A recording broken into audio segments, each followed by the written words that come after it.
UP TET 2021 paper leak प्रकरण में एक बार फिर से बड़ी कार्रवाई की गई है।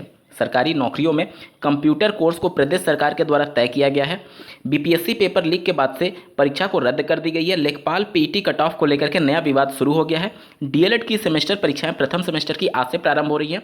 कई ऐसे अभ्यर्थी हैं जिनके एडमिट कार्ड पीएनपी के द्वारा रोक दिए गए हैं। क्या है पूरा मामला, बात करेंगे। यूपीएसआई में एक बार फिर से बड़ी कार्रवाई की गई है। इसके अलावा शिक्षा जगत से जुड़े कुछ महत्वपूर्ण खबरों को भी डिटेल में देखेंगे, अंत तक बने रहिएगा। नमस्कार दोस्तों, मेरा नाम है नीरज और आप देख रहे हैं कैरियर बिट यूट्यूब चैनल। अगर आप इस चैनल पर पहली बार विजिट कर रहे हैं तो इसको सब्सक्राइब करते हुए बेल आइकन को प्रेस करना ना भूलें।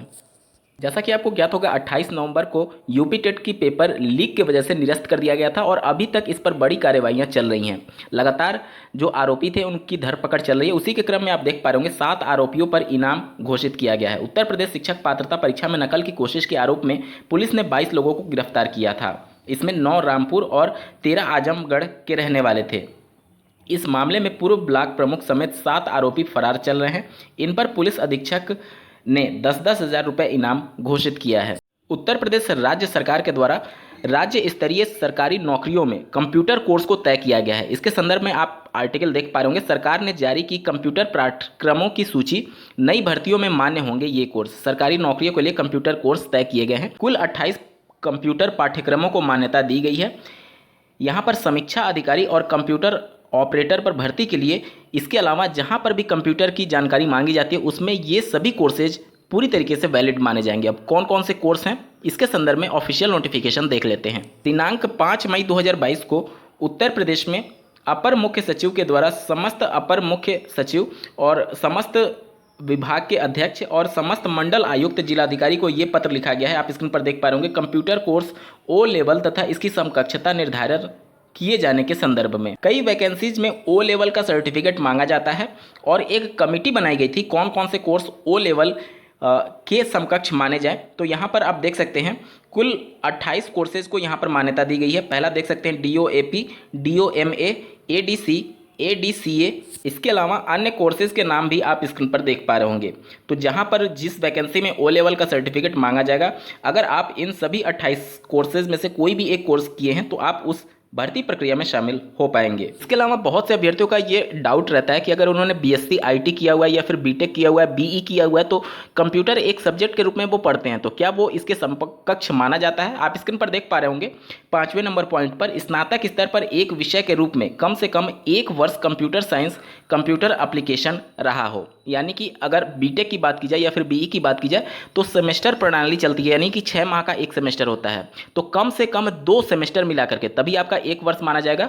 2 सेमेस्टर कम से कम कंप्यूटर साइंस या फिर कंप्यूटर एप्लीकेशन का सब्जेक्ट रहा हो तो आप ओ लेवल के समकक्ष माने जाएंगे। इसके अलावा बात करें 6ठे नंबर पॉइंट की, तो आप स्क्रीन पर देख पा रहे होंगे BSc IT, MCA, BTech, A level, B level, C level के computer course, BCA, MSc cyber law and security, BSc में कंप्यूटर साइंस कंप्यूटर एप्लीकेशन एक विषय के रूप में कम से कम किसी एक वर्ष में रहा हो, यानी कि कम से कम 2 सेमेस्टर में आपका रहा होगा, तब वो ओ लेवल के बराबर माना जाएगा अगर आपने बीटेक में कंप्यूटर एप्लीकेशन या फिर कंप्यूटर से संबंधित कोर्स पढ़ा होगा। बिहार लोक सेवा आयोग के द्वारा आयोजित की जाने वाली BPSC परीक्षा को रद्द करना पड़ गया है क्योंकि पेपर लीक हो गया था। आप स्क्रीन पर देख पा रहे होंगे।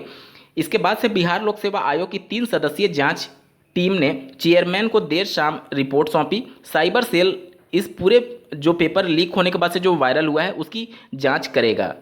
परीक्षा में धांधली का आरोप लगा करके आरा के एक केंद्र पर हंगामा भी किया गया है। तो लगातार किसी भी राज्य की सरकार क्यों ना हो, वहाँ पर पेपर लीक जैसे मामले रुकने का नाम नहीं ले पा रहे हैं। यहाँ पर महत्वपूर्ण बात यह है कि माननीय एक जज के द्वारा राजस्थान में जो रीट लेवल 1 की पेपर लीक हुई थी उस पर एक टिप्पणी के दौरान उन्होंने स्पष्ट शब्दों में कहा था कि कितने भी कड़े कानून बना लिया जाए, मृत्यु दंड की सजा भी क्यों ना दे दी जाए, पेपर लीक जैसे मामले को रोका नहीं जा सकता तब तक जब तक कि बेरोजगारी की समस्या दूर नहीं हो जाती। लेखपाल भर्ती परीक्षा के तिथियों की घोषणा हो चुकी है।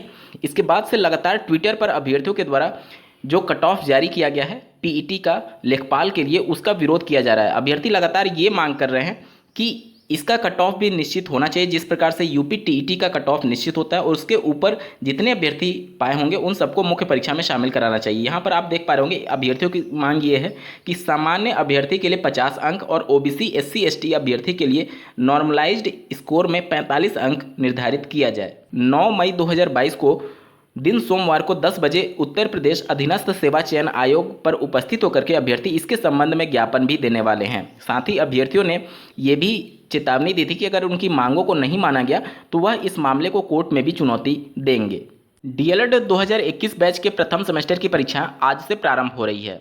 इसमें बहुत से अभ्यर्थियों का एडमिट कार्ड रोक दिया गया है। मामला ये था कि जो आवेदन थे जो कि कॉलेज के माध्यम से किए जाते हैं, जिन कॉलेज के द्वारा लॉक नहीं किया गया, मतलब सेव करने के बाद से आवेदन को लॉक करना था, जिन्होंने लॉक नहीं किया है उनके एडमिट कार्ड PNP के द्वारा जारी नहीं किए गए हैं। इसकी शिकायत बहुत से अभ्यर्थियों के द्वारा डाइट पर की गई और सचिव परीक्षा नियामक अधिकारी कार्यालय पर भी किया गया, जिसके बाद से ये बातें स्पष्ट हो पाई हैं कि वस्तु स्थिति से शासन को भी अवगत करा दिया गया है कि क्यों इनका एडमिट कार्ड रोका गया है। इसमें निश्चित तौर पर अभ्यर्थियों को भुगतना पड़ रहा है, जबकि गलती कॉलेज की होगी। निजी DLED संस्थान के माध्यम से ही या फिर डाइट के माध्यम से ही आवेदन भरे जाते हैं। अगर कॉलेज के द्वारा उनके आवेदन को लॉक नहीं किया गया सेव करने के बाद से, तो उसमें उस अभ्यर्थी की क्या गलती है। निश्चित तौर पर कार्रवाई होनी चाहिए PNP की तरफ से, लेकिन ये कॉलेज पर होनी चाहिए, ना कि अभ्यर्थियों के एडमिट कार्ड रोके जाने चाहिए। निश्चित तौर पर उनका भविष्य दांव पर लग सकता है अगर उनको प्रथम सेमेस्टर की परीक्षा में शामिल नहीं कराया गया। सेना में भर्ती ना होने पर यहाँ पर अभ्यर्थियों का गुस्सा फूटा है। सड़कों पर अभ्यर्थी उतर करके इसका विरोध प्रदर्शन कर रहे हैं। आप स्क्रीन पर देख पा रहे होंगे हरियाणा और यूपी में प्रदर्शन, सरकार के खिलाफ नारेबाजी, टोल फ्री कराए नाके।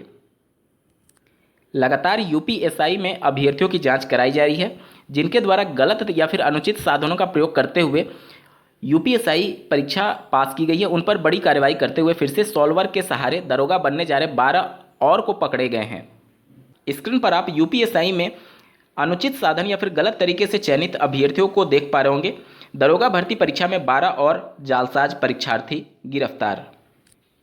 कर्मचारी चयन आयोग की मल्टीटास्किंग भर्ती 2020 का पेपर 2 परीक्षा के दौरान कई लोगों को गिरफ्तार किया गया। यहाँ पर देख पा रहे होंगे MTS परीक्षा में पकड़ा गया, दूसरे की जगह परीक्षा में हुआ था शामिल। प्रयागराज के 43 केंद्रों में हुई परीक्षा। RRB NTPC की मुख्य परीक्षा आज से प्रारंभ हो रही है। इसको देखते हुए कड़े सुरक्षा के इंतजाम किए गए हैं। आप देख पा रहे होंगे नॉन पॉपुलर टेक्निकल कैटेगरी यानी NTPC के कई पदों के दूसरे चरण की परीक्षा सोमवार एवं मंगलवार को होगी। इसके लिए तैयारियां शुरू कर दी गई हैं और काफ़ी कड़े इंतजाम किए गए हैं ताकि कोई भी अप्रिय घटना या फिर नकल जैसे मामले प्रकाश में ना आ पाए। और इस परीक्षा को देखते हुए स्पेशल ट्रेन भी चलाई जा रही है ताकि अभ्यर्थियों को कोई भी असुविधा का सामना ना करना पड़े। दोस्तों आज के वीडियो में बस इतना ही। ऐसे ही महत्वपूर्ण अपडेट के लिए इस चैनल को सब्सक्राइब करना ना भूलें। इस वीडियो को देखने के लिए आपका बहुत बहुत धन्यवाद। भगवान करे आपका दिन शुभ हो।